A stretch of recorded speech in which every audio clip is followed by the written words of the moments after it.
যারা বিসমিল্লাহ দিয়ে কাজ শুরু করবে in the day of judgment, তাদের হাতে একটা পতাকা থাকবে। কি কি থাকবে?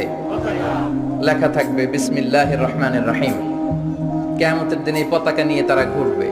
জিজ্ঞেস করবে তোমরা কারা? তারা বলবে আমরা সবসময় বিসমিল্লাহ পড়তাম। কি পড়তাম? জিজ্ঞেস করবে তোমরা কোন দল? তারা বলবে আমরা বিসমিল্লাহর দল। আল্লাহু আকবার।